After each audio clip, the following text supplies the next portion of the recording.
Hola, que Dios te bendiga muchísimo. Soy la evangelista del Señor Fausta Viván Osar, del Ministerio Evangélico de la Colombia de Wiesbaden, aquí en Alemania.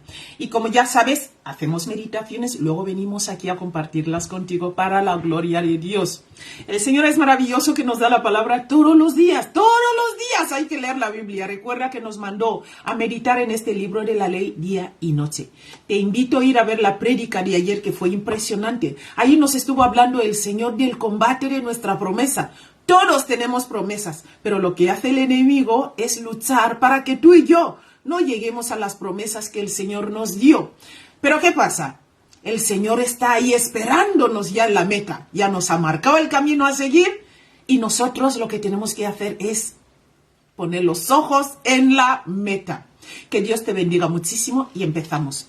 Mira, dice así en primera de Juan 3, del 4 al 6. Dice así: todo aquel que comete pecado infringe también la ley, pues el pecado es infracción de la ley.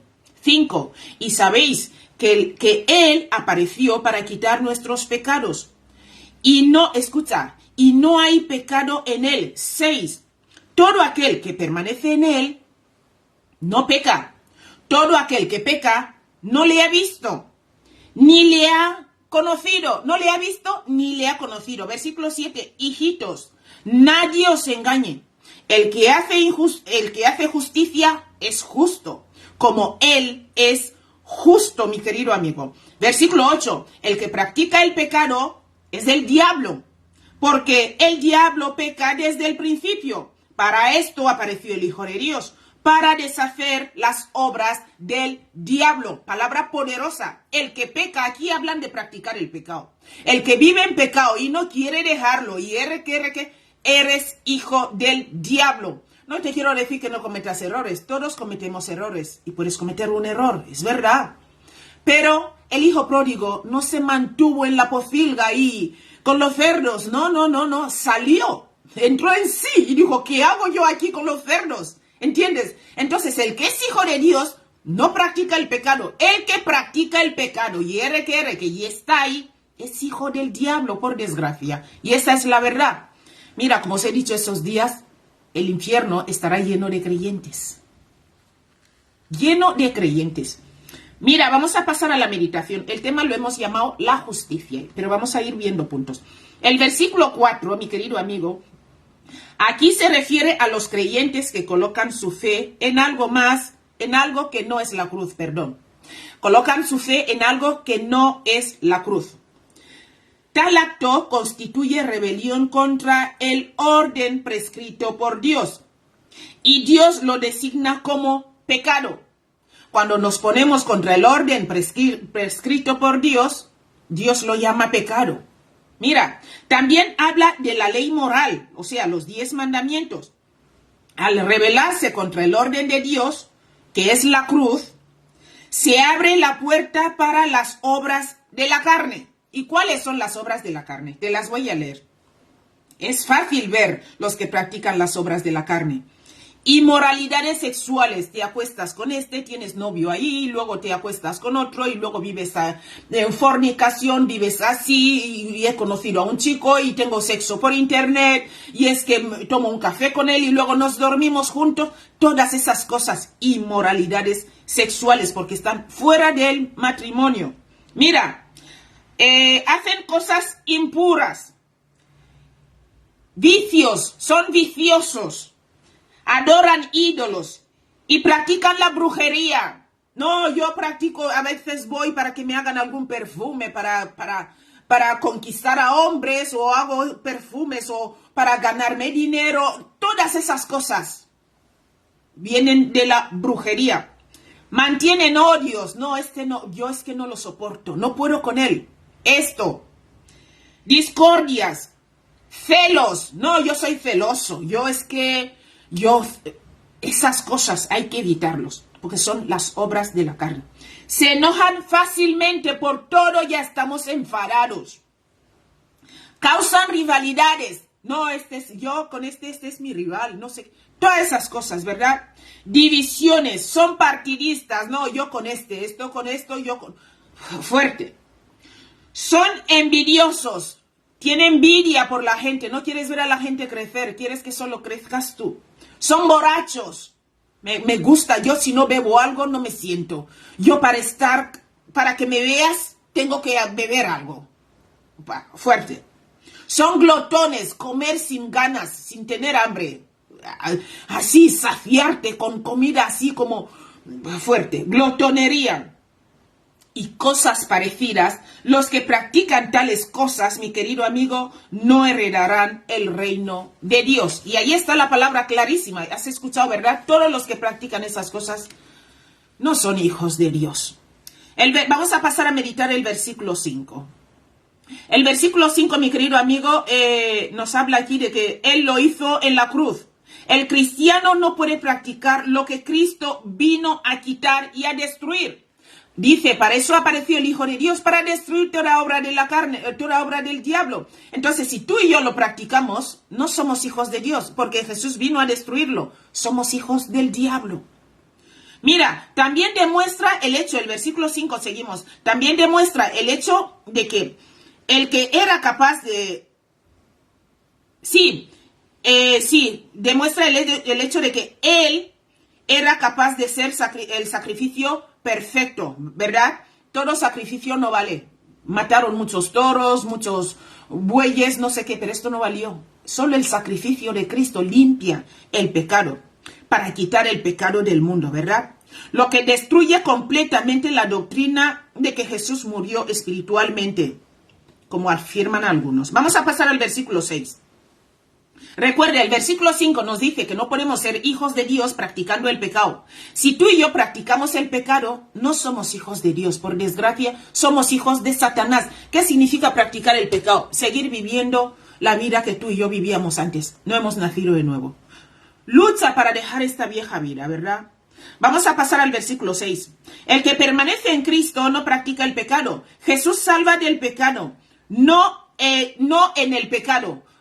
Jesús no te va a salvar no queriendo tú ser salvo. ¿Qué significa? Yo es que soy así. Yo si no lo hago, no me siento. Es que si yo... Entonces Jesús no puede venir a salvarte ahí. Jesús te salva cuando tomas la decisión. Cuando tomamos la decisión y decimos, ya está, no quiero más, no quiero practicar esto más. Y viene el Espíritu Santo a ayudarme en nuestras debilidades. Pero si estamos ahí...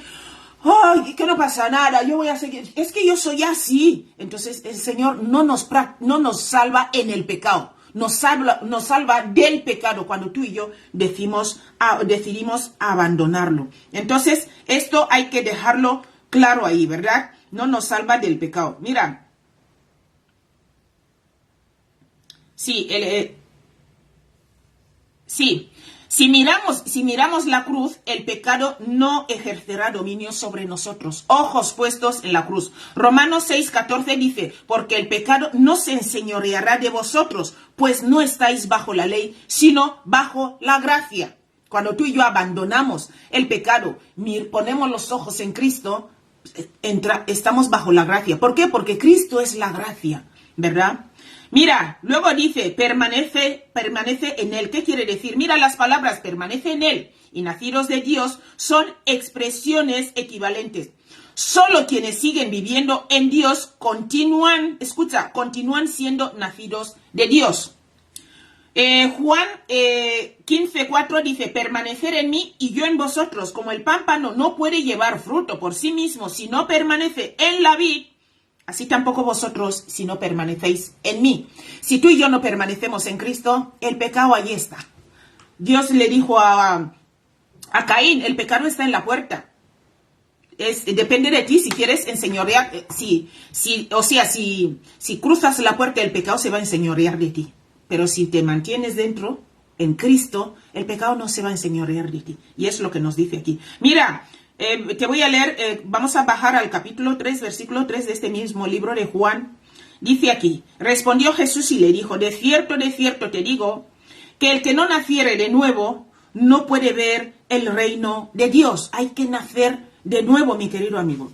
Mira, ahora vamos a pasar cuando dice, no le ha visto ni le ha conocido. ¿Qué quiere decir el apóstol aquí? Mira, los verbos ver y conocer están en el tiempo pretérito perfecto. En griego se refiere, mi querido amigo, a la acción de a la acción que ocurrió en el pasado, cuyos resultados continúan hasta el momento presente. Por lo tanto, Juan dice que nadie que está viviendo en pecado lo ha visto. O sea, si vivimos tú y yo en pecado, no lo hemos visto, ni continúa viéndolo, ni lo ha conocido, y sigue sin conocerlo, ni lo ha conocido y sigue sin conocerlo, perdón.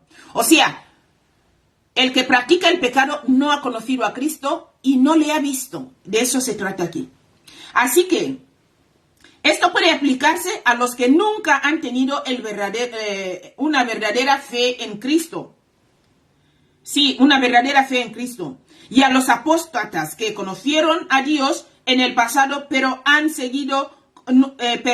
no han seguido conociéndolo hasta el presente, de modo que ya no lo conocen. Vemos aquí que hay gente que también, como dice el apóstol Pablo, salieron de nosotros, pero no son. O sea, dejaron de creer, ¿verdad? Voy a ir echándome para atrás, pero me parece que la silla se va, la cámara se me va bajando. A ver, la voy a arreglar un poco, porque no sé, parece que se cansa.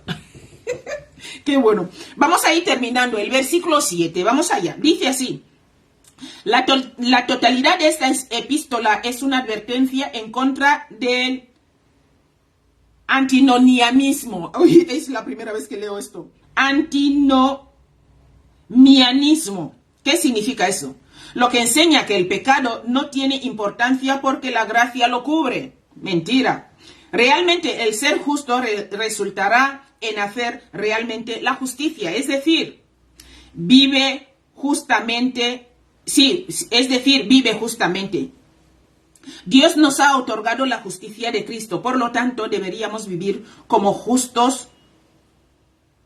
Deberíamos vivir como justos, y esto pasa, mi querido amigo, cuando tenemos nuestra fe puesta permanentemente en la cruz. Hay que tener la fe en Cristo y la cruz. No vale vivir como yo quiero y decir, no, yo vivo así, es que yo soy así. Esto no vale en Cristo, esto no vale. Por eso he dicho que el infierno estará lleno de creyentes, ¿verdad? ¿Por qué? Porque los creyentes de ahora creen y ni siquiera tiemblan. La palabra dice que los demonios creen y tiemblan, pero nosotros, los creyentes de ahora creen, ni siquiera tiemblan con el pecado. No tiemblan, ellos, normal. Te invito a leer el libro de Romanos 6, del 1 al 14. Vamos a pasar al versículo 8. Aquí habla de practicar el pecado. Mira, el que practica el pecado no ha nacido de nuevo.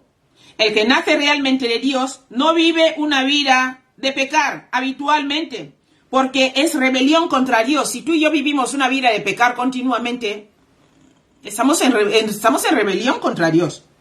Y esto es lo que hace el diablo desde el principio, rebelarse contra Dios. Recuerda que el diablo se rebeló en el cielo y está aquí para inyectar su rebelión a los que le abren el corazón, ¿verdad? Tenemos que pelear, mi querido amigo. Mira, Dios vino a deshacer sus obras, ¿verdad? Dios, nuestro Señor Jesucristo, vino a deshacer las obras del diablo. Este versículo proclama lo que fue hecho en la cruz. Mira lo que pone aquí en Colosenses. Voy a cerrar con esta parte. Dice, mira, te voy a leer capítulo 2, versículos del 14 al 15. Dice, anulando el acta de los decretos que había contra nosotros, que nos era contraria, escucha, quitándola del medio y clavándola en la cruz. Es que Jesús vino a quitar todas esas cosas. Entonces, si tú y yo seguimos practicándolo, significa que no somos de Cristo. Mira lo que dice aquí en el versículo 15.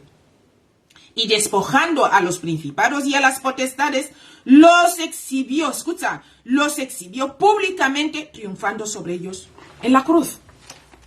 Mi querido amigo, ojos en la cruz, puestos en la cruz. Si queremos ser de verdad nacidos de nuevo, como dice Jesús, que el que no naciere de nuevo no puede ver el reino de Dios. Si tú y yo queremos ver el reino de Dios, tenemos que nacer de nuevo. Nacer de nuevo es tener nuestros ojos puestos en Jesús. Nacer de nuevo es decir, yo no voy a hacer esto, yo no voy a participar en esto, yo no voy a practicar esto. Y luchar, porque ahí es donde el Espíritu Santo viene a ayudarnos en lo que somos débiles, porque somos débiles, necesitamos ayuda. Pero la decisión, recuerda que el libre albedrío lo tenemos tú y yo. La decisión la tomamos tú y yo. Y cuando tú y yo tomamos la decisión de no quiero, entonces el Señor empieza su obra en nosotros. Pero no nos quita en el pecado. O sea, tú estás ahí en el pecado, estás viviendo como tú quieres y esperas que Dios te salve estando en el pecado. No. Dios te salva cuando tú tomas la decisión de cambiar. Recuerda, arrepentíos que el reino de los cielos se ha acercado. Arrepentirse es cambiar, girar los ojos a otro lado y decir, no quiero hacer esto. Que Dios nos ayude, ¿verdad? Un abrazo grande, mi querido amigo, y nos vemos mañana si Dios quiere. Hasta luego.